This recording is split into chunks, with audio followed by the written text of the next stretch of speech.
Hello, good morning po sa ating lahat. Okay, so ngayon, bilang isang new miner dito sa ating SKP, so ito po yung isang guide para kung paano po tayo magkakaroon ng machine dito sa ating account. So open natin yung app.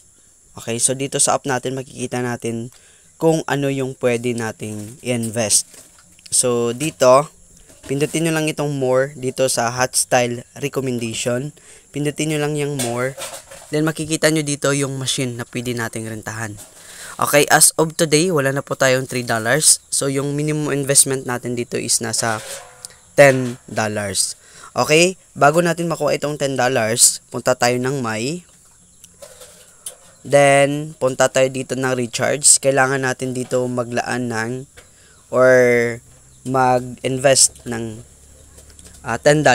So, lagay natin dito ang 10. Okay? Ang $10 po natin as of today is nasa 700 kasi $1 is equal to 70 pesos. Then, kapag na-type na dito yung 10, pindutin na itong GCash. Okay, dito sa GCash, kung ganito na yung screen niyo, ilagay niyo yung GCash number niyo. Okay. Then, click ang next. So, dito, copy and pay. Pindutin nyo yung copy and pay. Pag copy na yan, then after, mariregenerate kayo naman sa isa pang GCash. For example, kung hindi kayo mapupunta dito sa ganitong screen, punta lang po kayo ng GCash. Okay, punta po kayo ng GCash kasi nakopy nyo na yon. Then, open nyo lang itong GCash account niyo. And, dito sa send area, okay, dito, makikita nyo na dito yung sino yung sisindan ninyo. Then, ang gawin nyo lang dito is, next nyo lang dito, pindutin nyo lang yung next. So, hindi ko yung pipindutin ngayon kasi hindi ako magre-recharge. Okay, so, ganun lang. For example, nag-confirm na yan or success na yung transaction nyo dito. Ang gawin nyo lang dito kapag kung dito pa kayo sa area ng SKP, so close nyo lang itong SKP. Okay, close nyo lang yan lahat. And bago ko makalimutan, kailangan nyo i-screenshot dito yung receipt niyo, yung resibo. Mula sa GCash na nagpapadala na ako dito ng amount na i-recharge niyo. Kasi may mga tendency minsan hindi mo open. Then pagkatapos nyo close yan, open nyo ulit itong SKP. Then, tingnan nyo ulit dito sa My. Okay, for example, ganito na. Mayroon nang pumasok dito na $10. So, punta na kayo dito ng home. Okay, then after sa home, makikita nyo dito yung, hanapin nyo dito yung kailangan yung invest. Okay, dito sa more, click lang more yan. Okay, click nyo lang yung more. Huwag na kayo dito magpunta sa miner kasi mababa yung return of investment dito. So, kailangan sa cloud computing power tayo. Then, hanapin nyo si $10. Then, click natin yung buy. Then, click natin itong check dito, yung purchase contract. Then, confirm. Okay, after mo confirm, for example, na-confirm mo na yan. Okay, balik ka na naman dito sa ating home. Okay, dito sa home, makikita mo dito yung miner mo. Click miner. I-click nyo yung miner. Then, i-click nyo dito yung start. Okay? I-start nyo dito. So, ako ngayon is naka-start na ako. So, 15 hours nagra-run pa yung aking machine. So, for example, mayroon na kayong account dito. Then, may machine na kayo. So, ang gawin nyo lang dito is screenshot lang po yung inyong account. Okay? Then, pagkatapos screenshot, i-save po natin yan. Then, punta ka tayo ng home. Then, punta ng miner. Then, screenshot din yung machine na nagra-run. Okay. Then, save. So, ang gawin nyo dito, bakit nyo kailangan yan i-screenshot? Kasi kailangan natin i-contact yung CS natin. Okay, ang gawin nyo lang dito, punta kayo ng My, then punta kayo ng customer service. Or itong communication. Pindutin nyo lang yan. Okay, pindot yung communication.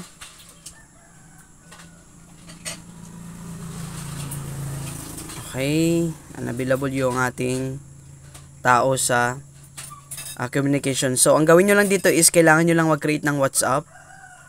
Okay, alam ko naman na halos lahat tayo may mga WhatsApp tayo lahat. Okay, click natin yung WhatsApp.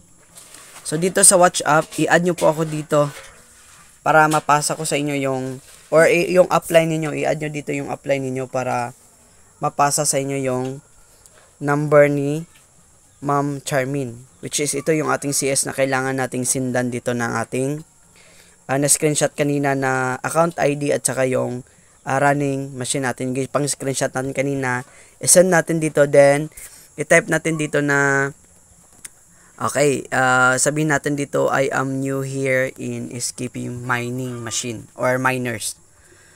I am a new miner on SKP. So, yun lang yung sabihin natin dito. Then, after that, close. Then, hintayin natin na bibigyan niya tayo ng link. Okay, may link yan siya dito na ibibigay sa atin na i-join doon tayo mag-join, no? Okay, mag-join tayo dito sa kanyang link na ibibigay. For example, ito. So, click nyo lang yung join. Okay, so, dito na kayo laland. Okay, dito sa Charmin SKP Official. So, ito yung ang process, guys, kung paano tayo mag-join dito sa ating SKP. Then, after that, for example, na-confirm na, okay, meron ka ng member ka na dito ng ating official SKP. So, ang gawin mo lang dito sa account mo is, okay, meron ka pa dito ang gawing last. Okay, punta ng my. Then, punta kayo dito ulit sa ating bank management. Okay, click natin yung bank management, guys. Click natin tong bank management. Then, i-fill in natin lahat dito ng ating data. Okay?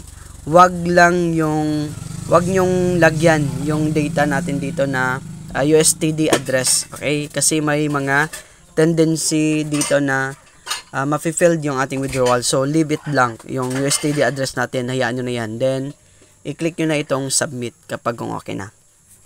Okay, pag added successfully, so wala ka nang gagawin dyan, kundi start na yung machine mo daily.